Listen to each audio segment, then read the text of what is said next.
الحمدللہ رب العالمین والصلاة والسلام علی رسول النبی الکریم وعلی آلہ واصحابہ اجمعین اما بعد فاعوذ باللہ من الشیطان الرجیم بسم اللہ الرحمن الرحیم کاف ہا یا عین صاد ذکر رحمت ربک عبدہ زکریا اذ نادى ربه نداء خفيا قال رب إني وهن العظم مني واشتعل الرأس شيبا ولم أكن بدعائك رب شقيا صدق الله مولانا العظيم اللهم صل على سيدنا مولانا محمد وبارك وسلم عليه صلاة سلاما كثيرا كثيرا.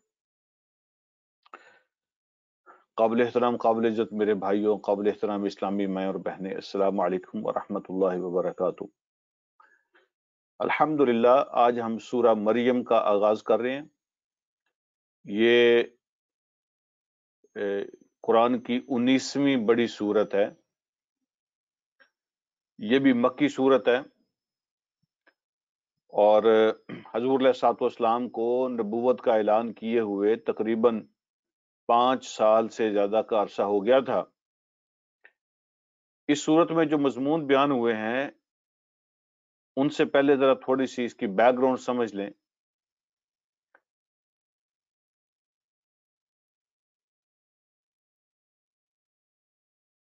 میں نے جیسا عرض کیا کہ 5 سال کا عرصہ ہو گیا تھا نبی علیہ الصلوۃ والسلام کو اعلان نبوت کیے ہوئے، اور جب بھی کوئی اس طرح کی دعوت کا آغاز ہوتا ہے تو اس کے مراحل ہوتے ہیں، سٹیپس ہوتے ہیں، اس کے فیزز ہوتے ہیں. اس کے first phase, second phase, third phase, ہر جگہ پہ ایسا ہی ہوتا ہے، ہر دور میں ایسا ہی ہوتا ہے. کوئی بھی جو نئی دعوت ہوتی ہے وہ مختلف فیزز سے گزرتی ہے، مختلف مراحل سے گزرتی ہے. عام طور پہ جو پہلا مرحلہ ہوتا ہے وہ دھمکی اور وارننگ کا ہوتا ہے. عام طور پر جو پہلا مرحلہ ہوتا ہے وہ ڈرانے دھمکانے کا ہوتا ہے، اور کچھ لوگوں کا خیال یہ ہوتا ہے کہ ڈرانے دھمکانے سے بات ختم ہو جائے گی. جب بات اس سے آگے بڑھتی ہے تو پھر دوسرا جو فیز ہوتا ہے وہ لالچ دینے کا ہوتا ہے اور لوگوں کو خریدنے کی کوشش کرنے کا ہوتا ہے. تو وہاں بھی مکہ میں بھی یہ کوشش کی کہ حضور علیہ الصلوۃ والسلام کو ڈفرینٹ آفرز ہوئیں، نبی علیہ الصلوۃ والسلام کو ڈفرینٹ لالچ دیے گئے. جب یہ فیز بھی گزر گیا تو پھر تیسرا فیز ہوتا ہے فزیکل آزمائش کا. بات پھر دھمکی سے آگے بڑھ جاتی ہے اور بات پھر لالچ سے آگے بڑھ جاتی ہے اور پھر فزیکل آزمائش سٹارٹ ہو جاتی ہے. پھر قتل و غارت ہوتی ہے، پھر خون خرابہ ہوتا ہے، پھر سزائیں ہوتی ہیں، پھر جیلیں ہوتی ہیں، پھر ماریں کھانی پڑتی ہیں.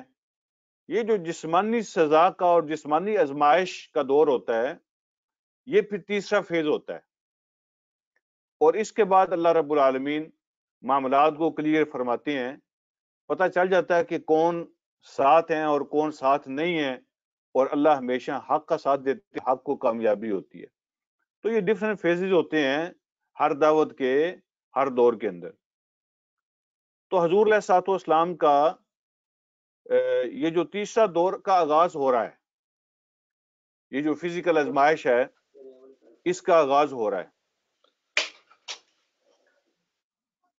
تو یہ ہوتا ہے کہ نبی علیہ الصلوۃ والسلام کے جو ساتھی تھے مکی دور کے اندر، ان میں جو زیادہ لوگ تھے وہ سوشلی کمزور تھے.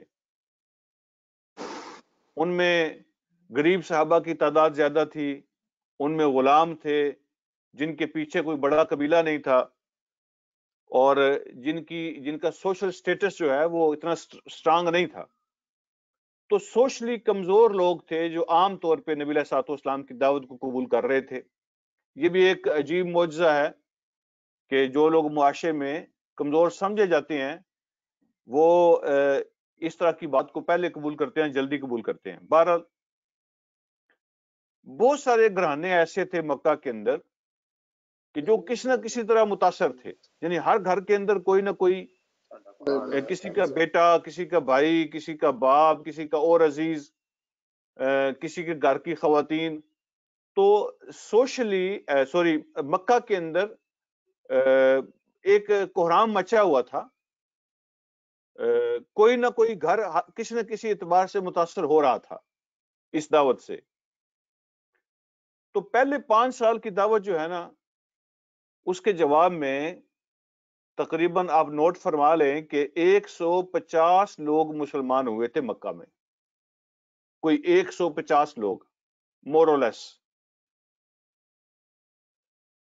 یہ جو جس کو ہم کہتے ہیں نا انگلش میں ہیومن ریزسٹنس، اس کی اپنی ایک حد ہوتی ہے. ہیومن ریزسٹنس کی اپنی حد ہوتی ہے، یعنی برداشت کی اپنی ایک حد ہوتی ہے. اور ایک وقت آ جاتا ہے کہ وہ انسانی جو برداشت ہوتی ہے اس سے کام اوور ہونے لگتا ہے، مشکل ہو جاتی ہے. تو مکہ میں بھی یہ صورتحال پیدا ہو رہی تھی کہ ہیومن ریزسٹنس جو ہے اس کی حد کراس ہو رہی تھی. نت نئی آزمائشوں سے نبی علیہ الصلوۃ والسلام کے ساتھی گزر رہے تھے. لہٰذا حضور علیہ الصلوۃ والسلام نے اللہ رب العالمین کی اجازت سے اپنے ساتھیوں کو ہجرت کا مشورہ دیا. پھر یہ نیکسٹ سٹیپ ہوتا ہے. دین جو ہے نا یہ صرف میٹھا میٹھا نہیں ہوتا، یہ یاد رکھیں. یعنی صرف چند عبادتیں کر لینے کا نام دین نہیں ہوتا جس میں کوئی مشکل پیش نہ آئے. دین کے اندر مراحل ہوتے ہیں اور اس کے فیزز ہوتے ہیں، اس کے سٹیپس ہوتے ہیں. اس میں بڑی قربانیاں دینی پڑتی ہیں، اور بغیر قربانی کے دین کے اندر مضبوطی پیدا نہیں ہوتی. تو نبی علیہ الصلوۃ والسلام نے اپنے ساتھیوں کو اپنی جان بچانے کا مشورہ دیا اور مکہ سے نکلنے کا مشورہ دیا. لیکن اس سے پہلے حضور علیہ الصلوۃ والسلام نے ایک اور کام کیا، اور یہ بھی میرے اور آپ کے لیے بڑی سمجھنے والی بات ہے. وہ یہ ہے کہ نبی علیہ الصلوۃ والسلام نے اپنے ساتھیوں کو ہجرت کا مشورہ دینے سے پہلے اپنے جو سراؤنڈنگ ممالک تھے، سراؤنڈنگ کنٹریز تھے، ان کی اسٹڈی کی، ان کی انفارمیشن حاصل کی. جو حالات تھے وہاں کے، ان کی انفارمیشن حاصل کی. دیکھیں یہ بہت اہم کام ہوتا ہے، اور یہ ساری باتیں ہمیں سیرت سے پتہ چلتی ہیں. ایسے نہیں کوئی بیٹھے بیٹھے خیال آیا کہ یہاں سے جانا چاہیے اور آپ نے کہا کہ نکل جاؤ یہاں سے. حضور علیہ الصلوۃ والسلام نے جتنے بھی ممالک تھے مکہ کے دائیں بائیں سارے سراؤنڈنگ میں، ان کا جائزہ لیا، ان کے حالات کے بارے میں معلومات حاصل کی، انفارمیشن لی، اس کی اسٹڈی کی، حالات کو جانا. اور پھر حضور علیہ الصلوۃ والسلام نے انتخاب کیا حبشہ کا، ساتھیوں کو حبشہ جانے کا کہا. اور اس کی وجہ نبی علیہ الصلوۃ والسلام نے یہ بیان فرمائی، ہی ارض صدق، ہی ارض صدق، وہ بھلائی کی سرزمین ہے، سچائی کی سرزمین ہے. وہاں انصاف ہوتا ہے، لوگوں کے حقوق کا خیال رکھا جاتا ہے، زیادتی نہیں ہوتی، ظلم نہیں ہوتا وہاں پہ. اور وہاں کا جو کنگ تھا نا اسمحہ، جس کا نام تھا نجاشی، تو وہ ایک سچا پکا عیسائی تھا، عیسائیت کا فالوور تھا. یعنی اب ہمارے زمانے میں آ کے تو عیسائیت جو ہے نا وہ کسی مذہب کا نام رہا ہی نہیں ہے، لوگوں کی مرضی کا، ان کی خواہشات کا نام بن گیا ہے. لیکن اس زمانے میں کچھ لوگ ایسے تھے جو بچی کچی عیسائیت تھی نا، اس کی جو تعلیمات تھیں تو اس پہ وہ عمل کرتے تھے. اور حضور علیہ الصلوۃ والسلام کو جو معلومات ملی وہ یہی تھیں کہ جو اسمحہ ہے، نجاشی ہے، وہ ایک پکا عیسائی ہے اور عیسائی تعلیمات کو فالو کرتا ہے. اور اس نے اپنے ملک میں جو نظام قائم کیا ہوا ہے وہ بھلائی کا، خیر کا، انصاف کا، مظلوم کی حمایت کرنے کا نظام ہے. وہ حضور علیہ الصلوۃ والسلام نے انہی بیسس پہ صحابہ کو حکم دیا کہ وہ حبشہ کی طرف ہجرت کر جائیں. تو آپ یہاں پہ میں ایک اور بات آپ سے کہنا چاہتا ہوں کہ دیکھیں چاروں طرف جو ہے نا وہ دشمنی تھے. اس زمانے میں کوئی بھی ملک ایسا نہیں تھا یا کوئی بھی قبیلہ ایسا نہیں تھا مکہ کے بعد جو مسلمان ہوا ہو. تھے تو دشمنی چاروں طرف، یعنی نان مسلم ماحول تھا ہر طرف. لیکن اس کی بھی کیٹیگریز ہوتی ہیں، اور حضور علیہ الصلوۃ والسلام نے وہ ہمیں کیٹیگری سکھائی ہیں. آپ کی سیرت میں یہ بھی بتاتی ہے کہ سارے دشمن یا سارے نان مسلم ایک جیسے نہیں ہوتے، ان کو کیٹیگرائز کرنا پڑتا ہے، ان کے لیولز ہیں، اور ہر کسی کے ساتھ ایک جیسا معاملہ نہیں ہوتا. بلکہ سیرت تو یہ رہنمائی کرتی ہے، خود اللہ رب العالمین نے قرآن کے اندر سورہ ممتحنہ کے اندر یہ رہنمائی میں فرمائی ہے کہ جو نان مسلم ہوتے ہیں یا جو دشمن ہوتے ہیں اس کی کیٹیگریز ہوتی ہیں. مثال کے طور پہ میں بڑی بڑی 3 کیٹیگریز آپ کے سامنے ان کے نام لے لیتا ہوں، پھر ہم آگے بڑھتے ہیں. ایک ہوتا ہے ڈکلیئرڈ دشمن، ڈکلیئرڈ دشمن،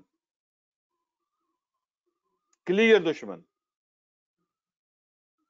اس کو کہتے ہیں مزاحم. جو آپ سے لڑ رہا ہے، اس نے ڈکلیئر کیا ہوا ہے کہ آپ کے ساتھ اس کی دشمنی ہے. ایک ہوتا ہے انڈکلیئرڈ، یعنی وہ خاموش ہے، اس کی آپ کے ساتھ کوئی لڑائی نہیں ہے، اس نے کوئی اناؤنس نہیں کیا ہوا، اس نے کوئی ڈکلیئر نہیں کیا ہے، نان مسلم ہے لیکن اس کے ساتھ کوئی اس نے آپ کے ساتھ کوئی لڑائی نہیں چھیڑی ہوئی، دشمنی کا اعلان نہیں کیا ہوا. وہ غیر مزاحم ہوتا ہے، جو آپ کے ساتھ جنگ نہیں کر رہا، نان مسلم ہے لیکن امن پسند ہے. اور تیسری کیٹیگری ہوتی ہے معاہد کی، جس کے ساتھ معاہدہ ہوتا ہے، ایگریمنٹ ہوتا ہے. وہ بھی نان مسلم ہو لیکن اس کے ساتھ کوئی آپ نے ایگریمنٹ کیا ہوا ہے کہ وہ آپ کو نہیں چھیڑے گا، آپ اس کو نہیں چھیڑیں گے، اس طرح کا کوئی ایگریمنٹ کیا ہوا ہے، یا کسی کامن کاز پہ آپ نے اس کے ساتھ کوئی معاہدہ کیا ہوا ہے. تو یہ ڈفرینٹ کیٹیگریز ہیں، ان میں سے ہر ایک کا حکم الگ ہے. تو وہ چاروں طرف نان مسلم ہی ملک تھے، کوئی قبیلہ بھی مسلمانوں کا نہیں تھا، ملک تو دور کی بات ہے، لیکن حضور علیہ الصلوۃ والسلام نے ان کو کیٹیگرائز کیا اور ان کو چیک کیا، اور پھر آپ نے حبشہ کا انتخاب کر کے ساتھی کو وہاں جانے کا حکم دیا. تو تقریباً جو ہے نا وہ 83 مرد تھے مسلمان، اور کوئی 11 عورتیں تھیں. تو انہوں نے ہجرت کی حبشہ کی طرف، اور مکہ میں کوئی 40-45 مسلمان باقی رہ گئے تھے، باقی حبشہ کی طرف چلے گئے تھے. اور ہجرت حبشہ سے پہلے اللہ رب العالمین نے سورہ مریم نازل فرما دی. یہ جو میں بیک گراؤنڈ آپ سے عرض کر رہا ہوں، یعنی اللہ رب العالمین کے علم میں تھا نا کہ وہاں جا کے سورہ مریم کی ضرورت پڑے گی. اللہ رب العالمین نے حبشہ کی طرف ہجرت کرنے سے پہلے پہلے سورہ مریم عطا فرما دی. یہ اس کا نزول ہو گیا، اور وہاں پر جا کر پھر یہ سورہ مریم کام آئی. میں آگے اس کی بات عرض کرتا ہوں. مکہ کے سردار بھی پیچھے پہنچ کے جب ان کو پتا چلا کہ یہاں سے کوئی مطلب ہے کوئی مورلیس 100 لوگ جو ہیں، 94-95 لوگ یہاں سے نکل گئے ہیں، تو کیسے نکل گئے ہیں بچ کے، ان کو بڑی تکلیف ہوئی، تو وہ وہاں پہنچ گئے. اور پھر جو اگلی بات میں آپ سے عرض کرنے لگا ہوں وہ یہ ہے کہ یہ جو ٹرکس ہوتے ہیں نا، اور ٹیکس ہوتے ہیں، یہ آج کے زمانے کے نہیں ہوتے. یہ ہمیشہ سے ایسا ہی رہا ہے کہ لوگوں نے کوشش کی ہے کہ لوگوں کی زبانیں خریدی جائیں، ان کے دماغ خریدے جائیں، ان کے قلم خریدے جائیں، ان کی آواز کو خریدا جائے، ان کے ضمیر کو خریدا جائے. تو سودے ہمیشہ ہوتے رہتے ہیں، اور ضمیر فروش لوگ ہر زمانے میں موجود ہوتے ہیں. تو مکہ کے سردار جب حبشہ پہنچے تو سب سے پہلے انہوں نے کچھ وزیروں اور مشیروں کو، جو منسٹرز ہیں کچھ، ان کی جو لسٹ تھی ان کے پاس، یا جو سمجھتے تھے کہ یہ ایزی ٹارگٹ ہیں، ان کو بڑے بڑے تحائف دیے، مال دیا ان کو، گفٹ ان کو دیے. اور یہ بھی ایک حقیقت ہے کہ جب لوگ مال کھاتے ہیں تو پھر گیت بھی گانے پڑتے ہیں. یہ بھی آپ جانتے ہیں، حقیقت ہے، جن کا مال کھایا جاتا ہے ان کے گیت گانے پڑتے ہیں. اور ان کو مال دے کر انہوں نے یہ ریکویسٹ کی کہ ایک تو ہماری اپائنٹمنٹ بنائیں بادشاہ کے ساتھ، اور جب دربار میں ہم پیش ہوں گے، ہم اپنا کیس پیش کریں گے تو آپ ہماری سپورٹ کریں، ہماری حمایت میں بولیں گے. انہوں نے کہا ٹھیک ہے. اور اگلے دن جب ان کی اپائنٹمنٹ تھی دربار کے اندر بادشاہ کے سامنے، تو انہوں نے جا کے بادشاہ کے سامنے اپنا کیس پیش کیا. انہوں نے کہا کہ ہمارے ملک کے، ہمارے قبیلے کے، ہمارے خاندانوں کے کچھ بگوڑے ہیں، جو آپ کے ملک میں آ گئے ہیں اور ہمارے وہ غلام ہیں، اور پھر کہا کہ وہ بے دین لوگ ہیں، انہوں نے ہمارے باپ دادا کا دین چھوڑ دیا، ایک نئے دین کا اعلان کر دیا ہے، وہ ہر لحاظ سے ہمارے مجرم ہیں، بگوڑے بھی ہیں، ہمارے غلام بھی ہیں اور بے دین بھی ہو گئے ہیں، اور وہ آ کے آپ کے ملک میں چھپ کے بیٹھ گئے ہیں۔ تو بلا لیا گیا، جب انہیں اپنا کیس پیش کیا تو جو وزیر مشیر بیٹھے ہوئے تھے دائیں بائیں، انہوں نے کہا جی بالکل بالکل یہ بڑے بڑے سردار ہیں جی، تو ان کی بات سننی پڑے گی، ان کی بات کو ماننا چاہیے، ان کی بات کو سننا چاہیے، ان کے کیس کو سیریس لینا چاہیے وغیرہ وغیرہ۔ تو انہوں نے ماحول بنایا۔ تو جب مسلمانوں کو پیغام بھیجا گیا تو حضرت جعفر بن ابی طالب رضی اللہ تعالیٰ عنہ جو نمائندہ تھے ان کے، جو قافلہ وہاں آیا تھا، ان کے سردار تھے، تو انہوں نے ساتھیوں سے مشورہ کیا اور مشورہ یہی ہوا کہ کچھ بھی ہو، کانسیکوینسز کچھ بھی ہوں، ریزلٹ کچھ بھی ہو، ہم وہ بات کریں گے جو حق ہے، تو ہم سچ بولیں گے، حق بتائیں گے، باقی دیکھا جائے گا نتیجہ کیا نکلتا ہے۔ تو دربار لگا ہوا تھا، تو حضرت جعفر تیار نے سب سے پہلے تو اپنے حالات بیان کیے، میں اس تفصیل میں نہیں جاتا، اے بادشاہ سلامت، ہم جاہلیت کے زمانے میں تھے، ہم کیا کرتے تھے، ہماری صورتحال کیا تھی، وہ سارا بیان کیا، اور پھر اللہ رب العالمین کی رحمت کا ذکر کیا کہ اللہ نے اپنی رحمت ہم پہ نازل فرمائی اور ہم میں سے اللہ پاک نے ایک کو نبی بنایا، انہوں نے ہمیں یہ دعوت دی، اخلاق کی، کردار کی، توحید کی، وہ ساری باتیں کی۔ تو یہاں بھی پوائنٹ ہمیں یہ سمجھنا چاہیے کہ ڈر کسی مسئلے کا حل نہیں ہے، حکمت ہے، حکمت۔ کسی بھی مسئلے کا حل ڈر نہیں ہوتا، خوف کھانے سے، ڈرنے سے مسئلہ نہیں حل ہوتا، حل سچائی کے اندر ہے، لیکن حکمت کے ساتھ اس کو بیان کیا جائے۔ تو حضرت جعفر نے بڑی حکمت کے ساتھ بڑی زبردست، بڑی مؤثر تقریر فرمائی وہاں پہ، اور نجاشی بڑا متاثر ہوا، تو اس نے مکہ والوں کا مطالبہ ریفیوز کر دیا، ریجیکٹ کر دیا، اور کہا کہ تم میرے ملک میں رہ سکتے ہو۔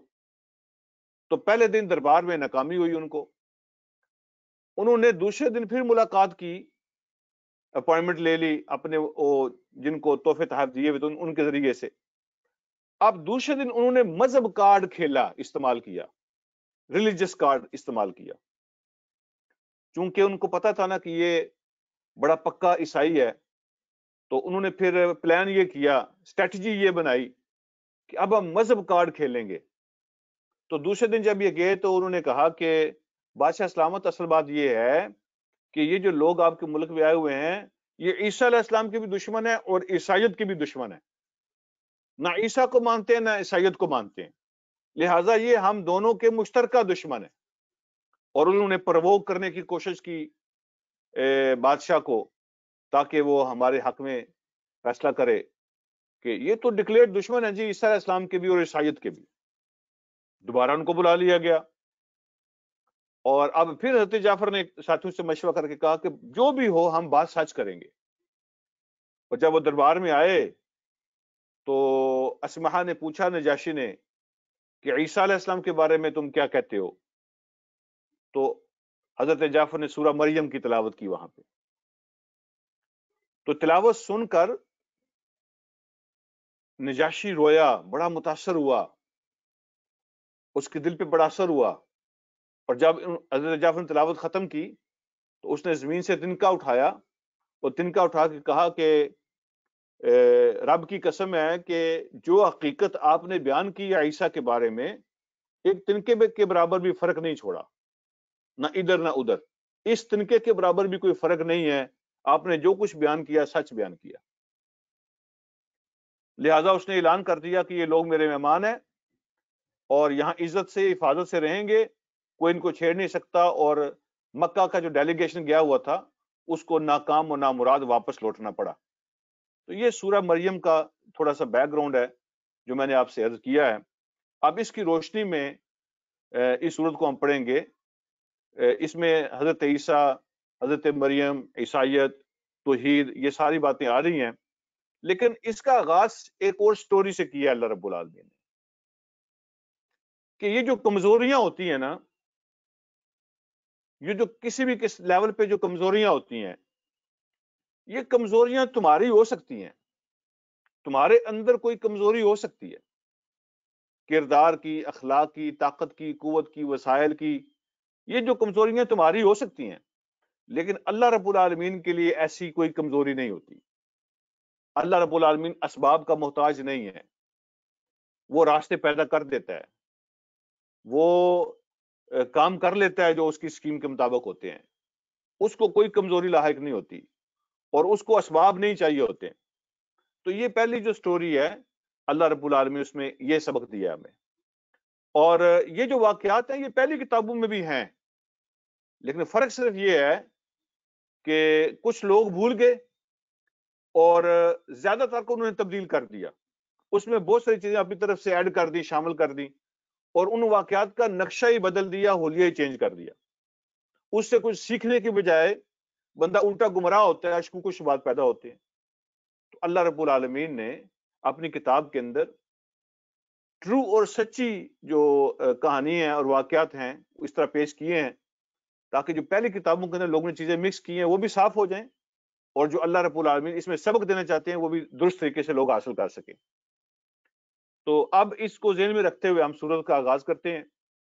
کاف ہا یا عین صاد، یہ حروف مقطعات ہیں، پہلے کئی دفعہ اس پہ بات ہو چکی ہے، صرف دو جملے عرض کرنا چاہوں گا اس حوالے سے۔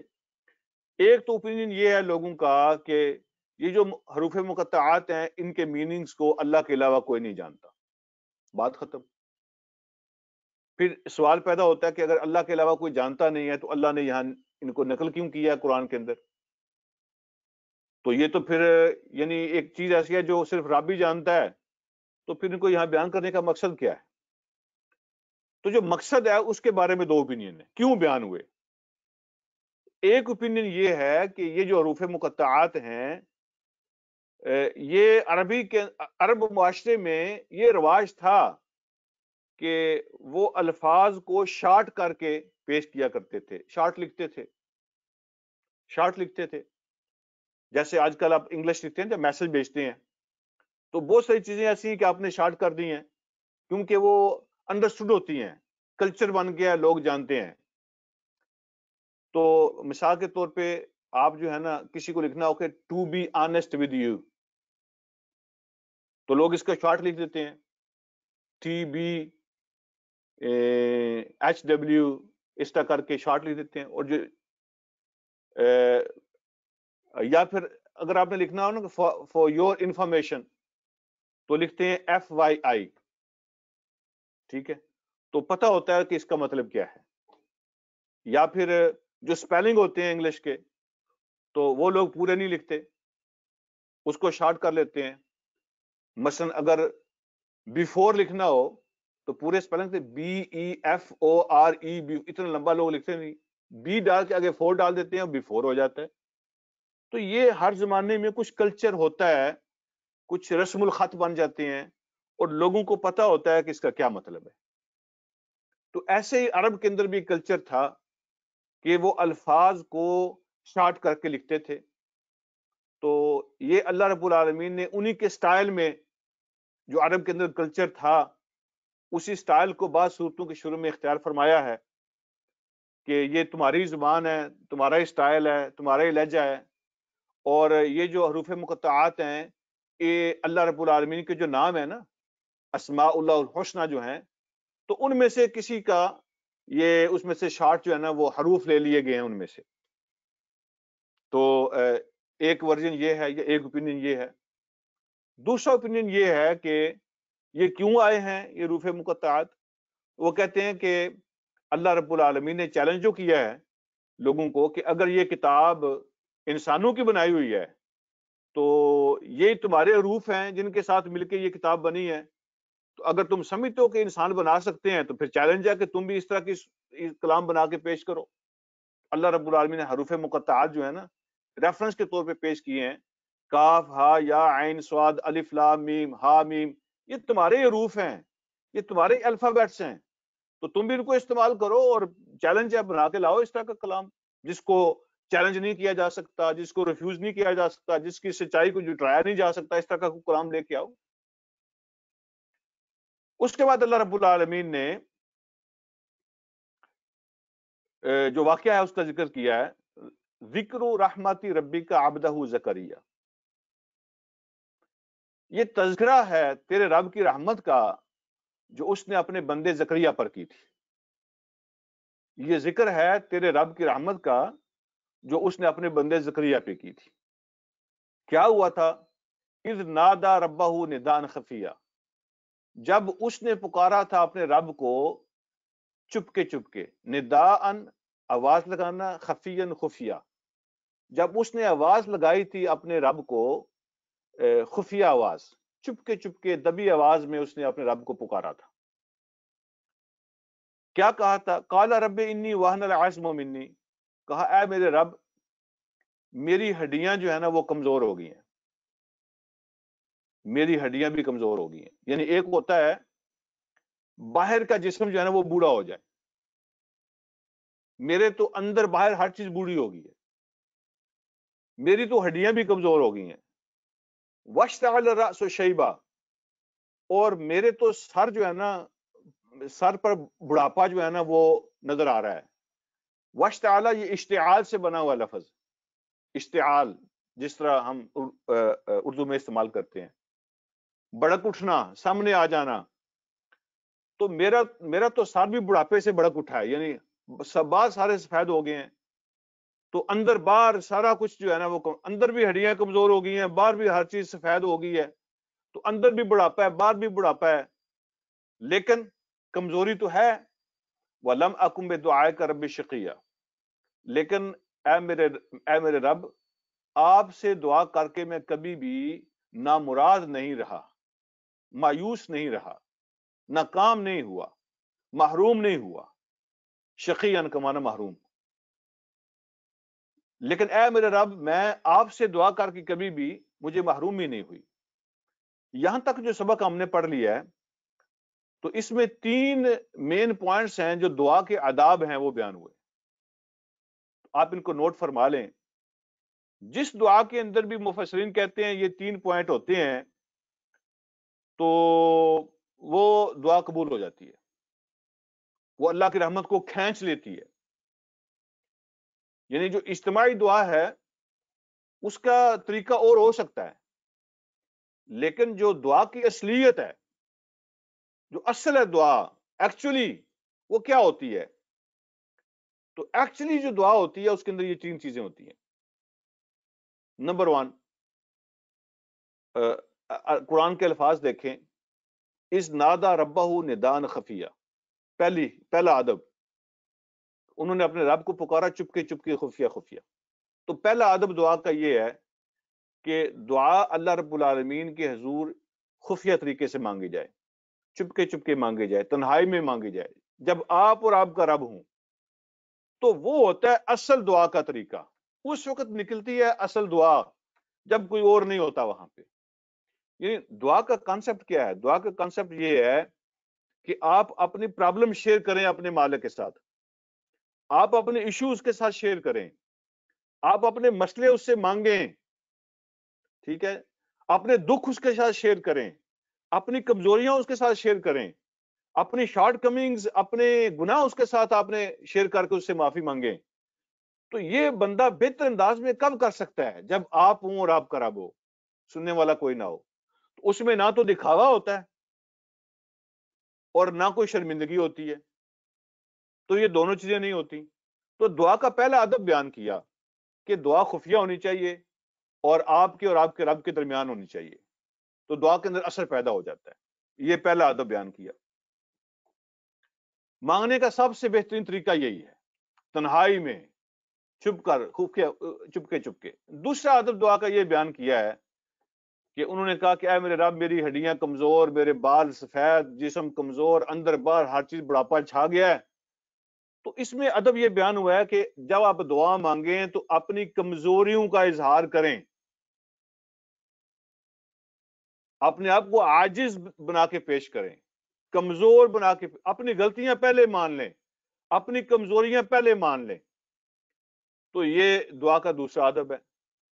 اور دعا کا تیسرا ادب یہ ہے وَلَمْ أَكُمْ بِدُعَائِكَ رَبِّ شَقِيًّا، کبھی محروم نہیں رہا. یقین کامل ہو، یقین کے ساتھ دعا مانگے. نبی علیہ الصلوۃ والسلام ارشاد فرماتے ہیں کہ وہ دل جو بے یقینی کے ساتھ دعا کرتا ہے وہ قبول نہیں ہوتی. جب آپ کو دعا میں شک ہوتا ہے تو وہ قبول نہیں ہوتی. جب دل غافل ہوتا ہے وہ دعا قبول نہیں ہوتی. تو پورے یقین کے ساتھ دعا کریں کہ میں جس سے مانگ رہا ہوں وہ دے گا، اور وہ دے سکتا ہے، اور وہ قبول کرے گا، قبول کر سکتا ہے، وہی تو کرتا ہے. تو جب یہ تین آپ کے دعا کے اندر کنڈیشن موجود ہوتی ہیں تو میں ایک پنجابی میں لفظ استعمال کرتا ہوں آپ کو سمجھنے کے لیے، آپ سے عرض کر رہا ہوں. یہ کوئی یعنی گستاخی نہیں کر رہا ہوں، سمجھنے کے لیے بات کر رہا ہوں. ایک لفظ ہم پنجابی میں استعمال کرتے ہیں کسی جانور کو ٹنگا ڈالنا. ٹنگا سمجھتے ہیں آپ؟ جانور کو قابو کرنے کے لیے، باندھنے کے لیے جو رسی ہم استعمال کرتے ہیں اس کو ٹنگا کہتے ہیں. تو کہتے ہیں کہ اگر یہ تین شرطیں ہوں نا پوری آپ کی دعا میں، تو گویا آپ کی دعا نے اللہ کی رحمت کو ٹنگا ڈال لیا، تو رحمت کو لپیٹ لیا آپ نے. یعنی شک نہیں ہوتا پھر اس دعا کی قبولیت کے اندر. ایک تو یہ کہ آپ اور آپ کے رب کے درمیان کوئی اور نہ ہو، خفیہ اور چپکے چپکے دعا ہو، اور اپنی کمزوری اور عاجزی کا پہلے اظہار کریں. میں گناہ گار ہوں، میں کمزور ہوں، تو اپنی کمزوریاں پہلے مانیں. دل میں فخر غرور بڑائی نہیں ہونی چاہیے. اور تیسری بات یہ کہ یقین کامل ہونا چاہیے، یقین کے ساتھ دعا مانگے تو آپ نے اپنے رب کی رحمت کو حاصل کر لیا. دعا مانگی کیا تھی؟ دعا یہ مانگی تھی وَإِنِّي خِفْتُ الْمَوَالِيَ مِنْ وَرَائِي، جو میرے موالی ہے نا، وہ رسا ہے میرے، جو میری فیملی ہے، خاندان ہے، تو ان میں مجھے کوئی نظر نہیں آ رہا جو میری وراثت کو آگے چلائے گا. وَإِنِّي خِفْتُ الْمَوَالِيَ، میں ڈرتا ہوں اپنے ورثاء سے، اپنے وارثوں سے، من ورائی، میرے پیچھے، میرے بعد جو میرے ورثاء ہیں تو مجھے ڈر ہے ان میں سے کوئی ایسا بندہ نہیں ہے جو میرے مشن کو آگے جاری رکھے گا. یہاں کوئی یہ دنیاوی وراثت مطلب نہیں ہے. تو انبیاء کو جو فکر ہوتی ہے اپنے مشن کی اور اپنی دعوت کی فکر ہوتی ہے.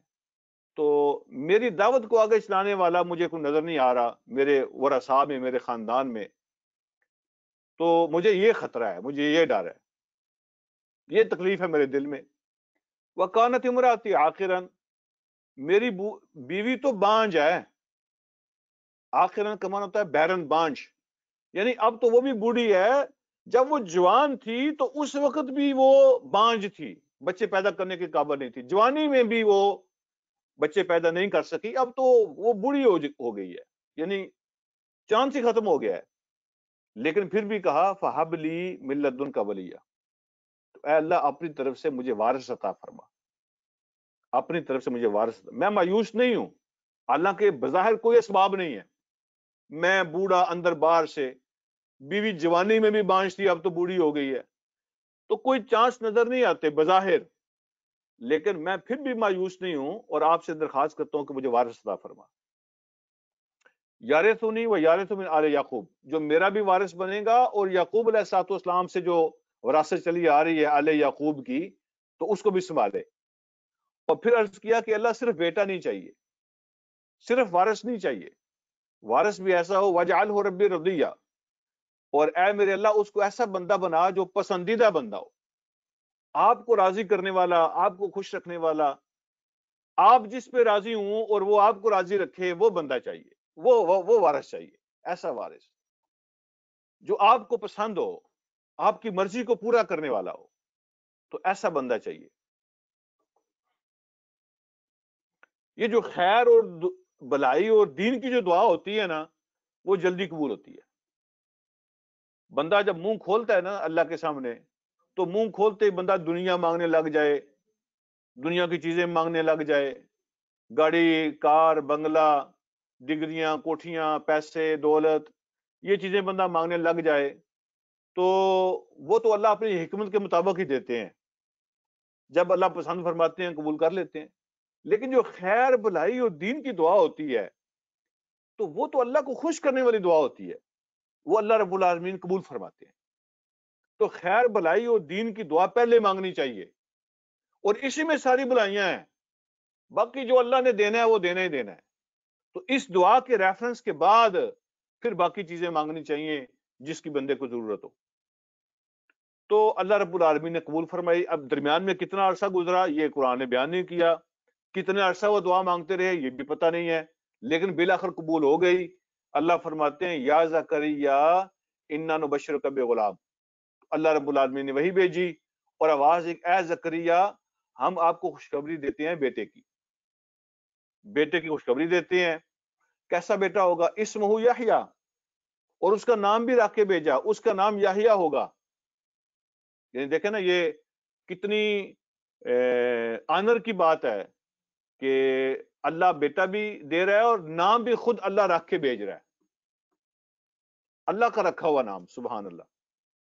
یحییٰ کا جو لفظ ہے اس کا معنی ہوتا ہے جس کا دل زندہ ہو. یہ حیات سے ہے نا، یحییٰ زندگی، جس کا دل زندہ ہو اور جس کا کردار زندہ ہو. نہ اس کا دل مرتا ہے نہ اس کا کردار مرتا ہے، اور اخلاق کو زندہ کرنے والا، کردار کے زندہ کردار کا مالک. کتنا پیارا نام ہے. اور پھر اللہ فرماتے ہیں لم نجعل له من قبل سمیہ، لم نجعل له من قبل سمیہ، اور ہم نے یہ نام پہلے کسی کا نہیں رکھا. اب اس کے دو مطلب ہیں. ایک یہ کہ آپ کے علاقے میں اور آپ کے خاندان میں اور آپ کے قبیلے میں یہ نام کا بچہ پہلے نہیں ہے، پہلی دفعہ یہ نام ہم نے دیا ہے. اور دوسرا اس کا مطلب یہ بھی ہو سکتا ہے کہ اس سے پہلے ہسٹری میں کسی کا یہ نام نہیں تھا، ہم نے اس سے پہلے اس نام کا کوئی بندہ نہیں بنایا، یہ نام ہم نے پہلے اس کو کسی کو نہیں دیا. اب یحییٰ علیہ السلام نے زکریا علیہ السلام نے جب خوشخبری سنی تو شکایت کے طور پہ نہیں، تسلی کے طور پہ پوچھا اللہ رب العالمین سے. جس طرح آپ نے پڑھا نا سورۃ بقرہ میں کہ ابراہیم علیہ السلام نے پوچھا تھا کہ آپ مردوں کو زندہ کیسے کرتے ہیں، اللہ نے پوچھا تمہیں یقین نہیں ہے؟ کہا مجھے یقین ہے، میں دیکھنا چاہتا ہوں کہ ہوگا کیسے. تو حضرت زکریا کو بھی شک نہیں تھا، بس اپنی تسلی کے لیے اللہ سے پوچھا کہ یہ کیسے ہوگا. قال رب انا یکون لی غلام، اللہ میرے گھر میں بیٹا کیسے ہوگا. وکانت امرتی عاقرا، میں نے عرض کیا نا کہ میری بیوی تو بانجھ ہے اور بوڑھی ہو چکی ہے. وقد بلغت من الکبر عتیہ، اور میں بھی بڑھاپے کی حد کو پار کر چکا ہوں. یعنی بڑھاپے بھی کوئی حد ہوتی ہے نا، بڑھاپے کی بھی 3 سٹیجز ہوتی ہیں، جوانی کی بھی سٹیجز ہوتی ہیں، بچپن کی بھی سٹیجز ہوتی ہیں. یعنی ویسے زندگی کی 3 سٹیجز ہوتی ہیں نا، بچپن، جوانی، بڑھاپا، لیکن ان 3 سٹیجز کی بھی 3 سٹیجز ہوتی ہیں. ایک ہوتا ہے بڑھاپے کی جوانی، جب بڑھاپا شروع ہو رہا ہوتا ہے، بڑھاپے کا بچپن، سوری. ایک ہوتا ہے بڑھاپے کا بچپن جب بڑھاپا شروع ہو رہا ہوتا ہے. ایک ہوتا ہے بڑھاپے کی جوانی جب بڑھاپا میڈل میں ہوتا ہے، اور ایک ہوتا ہے بڑھاپے کا بڑھاپا. ٹھیک ہے، وہ آخری سٹیج ہوتی ہے. تو کہا میں تو آخری سٹیج میں ہوں، میرے تو بڑھاپے کو بھی بڑھاپا آ گیا ہے، وہ حد کو کراس کر رہا ہے. اس طرح جوانی کی بھی کیٹیگری ہوتی ہے. ایک ہوتا ہے جوانی کا بچپن، ایک ہوتا ہے جوانی کی جوانی، اور ایک ہوتا ہے جوانی کا بڑھاپا. تو یہ سٹیجز ہوتی ہیں زندگی کی. تو کہا کہ میں تو حد کو کراس کر چکا ہوں، میری بیوی بانجھ بوڑھی ہے، یہ ہوگا کیسے. قال کذالک، اللہ نے فرمایا کہ ایسے ہی ہوگا. کذالک کا معنی ایسے ہی ہوگا، اسی طرح ہوگا کا معنی ایک مطلب یہ ہے کہ جیسے عام بچے پیدا ہوتے ہیں ایسے ہی پیدا ہوگا. یعنی اگر آپ یہ پوچھ رہے ہیں کہ ہوگا کیسے، تو یہ نارمل طریقے سے ہوگا جیسے عام بچے پیدا ہوتے ہیں. دوسرا اس کا مطلب یہ ہے قال کذالک، ایسا ہی ہوگا، مطلب یہ کہ اسی حالت میں، اسی عمر میں ہوگا، اسی کنڈیشن میں ہوگا. یہ کمزوریاں تمہارے لیے ہیں، جوانی، بڑھاپے، یہ سب تمہارے لیے مسئلے ہیں، اللہ کے لیے مسئلے نہیں ہیں. اللہ تو حکم کرتا ہے تو کام ہو جاتا ہے. تو اسی کنڈیشن میں، اسی حالت میں، اسی عمر میں ہوگا، پریشان نہ ہو. قال ربک، تیرا رب یہ کہتا ہے ہوا علی حی، یہ کام میرے لیے بہت آسان ہے. اور پھر ریفرنس بھی دیا، لاجک بھی دی حضرت زکریا کو. فرمایا وقد خلقتک من قبل ولم تک شیئا، زکریا اس سے پہلے میں نے آپ کو پیدا کیا ہے، حالانکہ آپ کچھ نہیں تھے، آپ کوئی چیز نہیں تھے. لم تک شیئا، آپ کچھ چیز نہیں تھے تو میں نے آپ کو پیدا کیا. آپ کہاں سے آئے ہو؟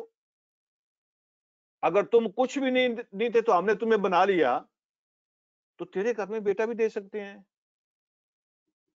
جیسے تم پیدا ہوئے تھے ویسے ہم اس کو بھی پیدا کر سکتے ہیں. تو پھر عرض کیا قال رب اجعل لی آیہ، اللہ مجھے اس کی کوئی نشانی دے دیں، مجھے پتہ چل جائے کہ ہاں میرے ہاں بیٹا جو ہے نا وہ آ رہا ہے، اس کی کوئی علامت، کوئی اس کی نشانی. قال آیتک، نشانی تیرے لیے یہ ہوگی اللہ تکلم الناس، کہ آپ بات نہیں کر سکیں گے لوگوں سے، آپ لوگوں سے بات نہیں کر سکیں گے. ثلاث لیال سویہ، 3 رات تک مسلسل، ایک معنی سویہ کا ہے مسلسل 3 رات تک، اور ایک معنی ثلاث لیال سویہ 3 راتوں تک. سویہ مطلب یہ بیماری کی وجہ سے نہیں ہوگا کہ آپ نعوذ باللہ گونگے ہو گئے ہیں یا آپ کی زبان کو کوئی مسئلہ ہو گیا، بیماری نہیں ہوگی، آپ ہوں گے صحیح سالم. سویہ کا معنی برابر صحت مند ہوں گے، کوئی ایشو نہیں ہوگا آپ کو، آپ کی زبان کو، لیکن بات نہیں کرے گی آپ کی زبان لوگوں سے. بیماری نہیں ہوگی لیکن بات آپ نہیں کر سکیں گے. اور پھر فرمایا نا اللہ تکلم الناس، آپ لوگوں سے بات نہیں کر سکیں گے. جب ذکر کریں گے ذکر کرے گی، جب اللہ کو پکاریں گے وہ بولے گی، عبادت کریں گے بولے گی، لیکن جب لوگوں سے بات کریں گے نہیں بولے گی.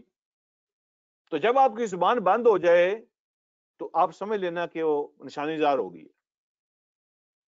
ٹھیک ہے، تو پھر وہ وقت آ گیا، زبان نے بولنا بند کر دیا. فخرج علی قومہ من المحراب، تو وہ اپنے عبادت گاہ سے نکل کر لوگوں کے سامنے آئے.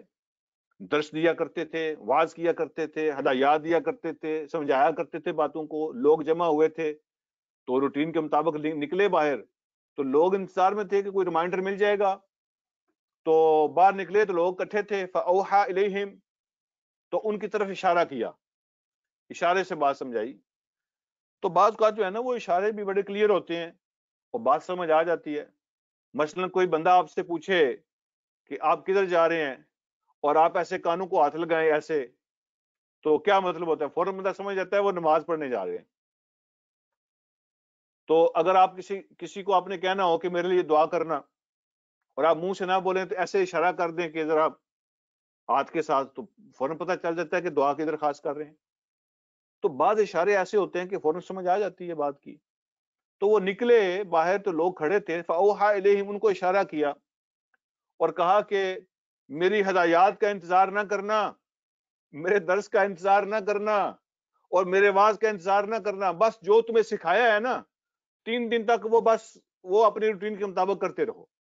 صبح و شام جس طرح تمہیں جو سبق پڑھایا ہوا ہے بس اس کو یاد کرتے جاؤ بس.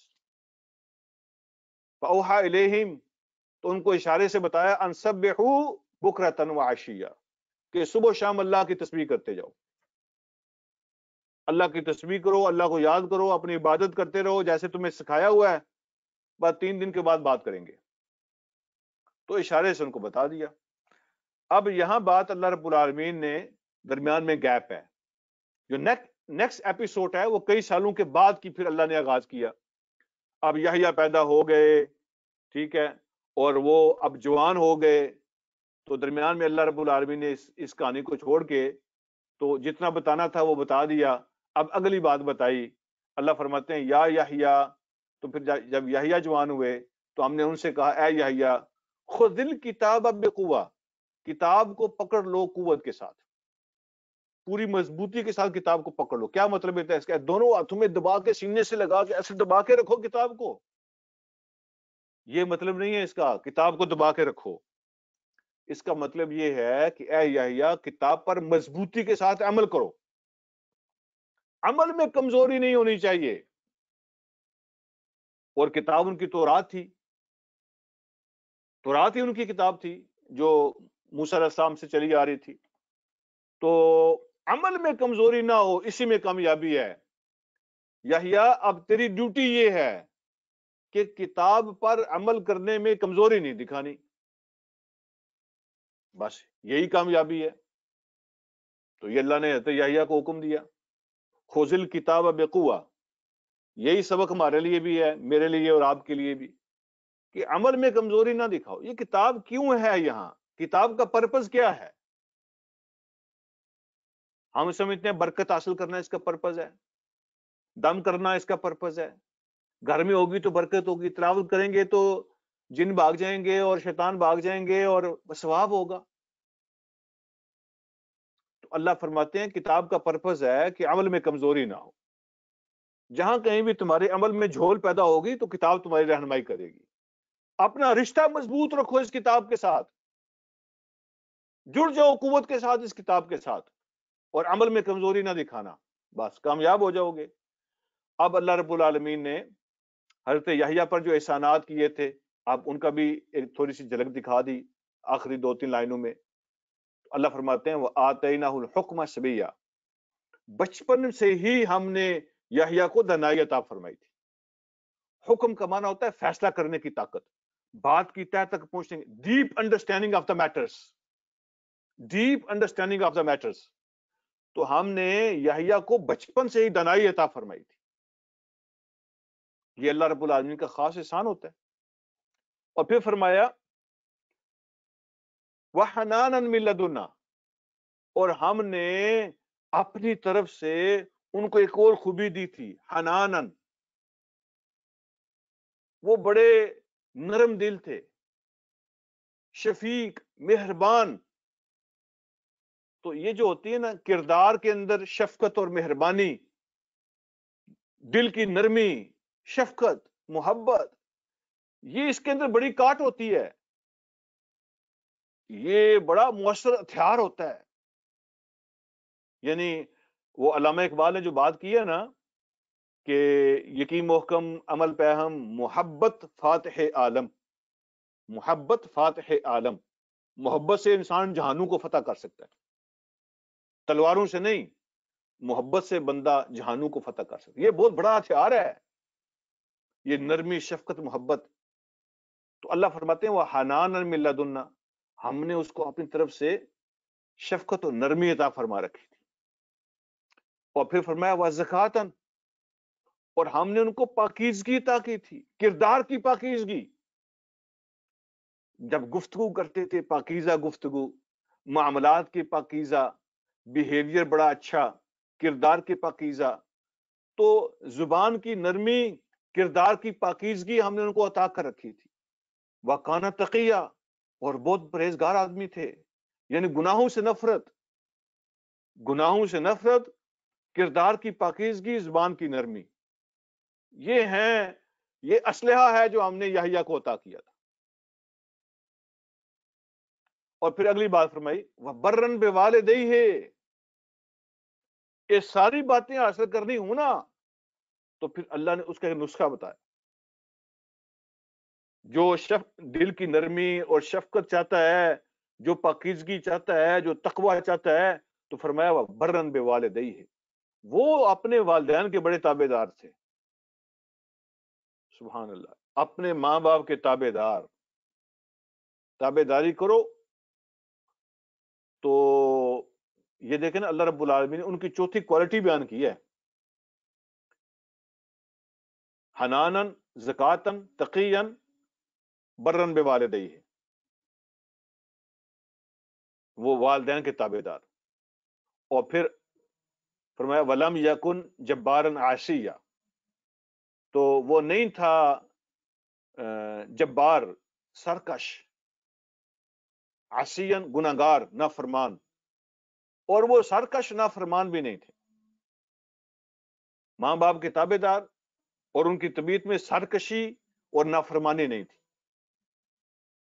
اور پھر فرمایا وَسَلَامٌ عَلَيْهِ يَوْمَ وُلِدَ، مبارک ہو، سلامتیاں ہوں اس پر جس دن وہ پیدا ہوا۔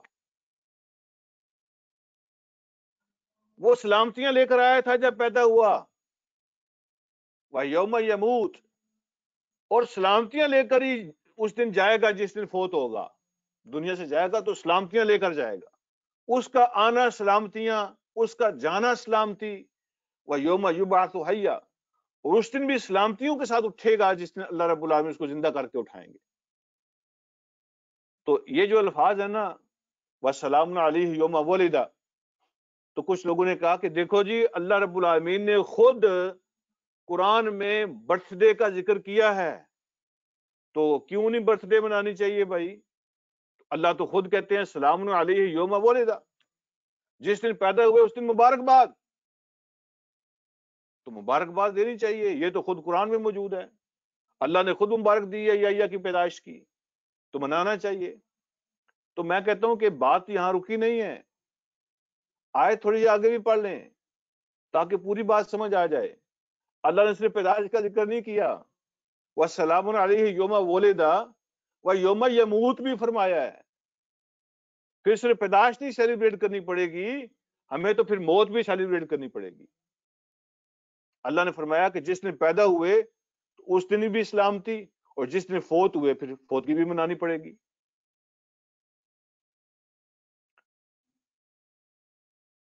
تو اللہ نے یہ بتایا ہے کہ جب وہ دنیا میں آئے تو سلامتیاں لے کر آئے، اور جب وہ دنیا سے گئے تو سلامتیوں کے ساتھ گئے، اور جب وہ اٹھیں گے قیامت کے دن تو سلامتیوں کے ساتھ اٹھیں گے۔ اللہ مجھے اور آپ کو سمجھنے کی عمل کی توفیق عطا فرمائے۔ وآخر دعوانا الحمدللہ رب العالمین۔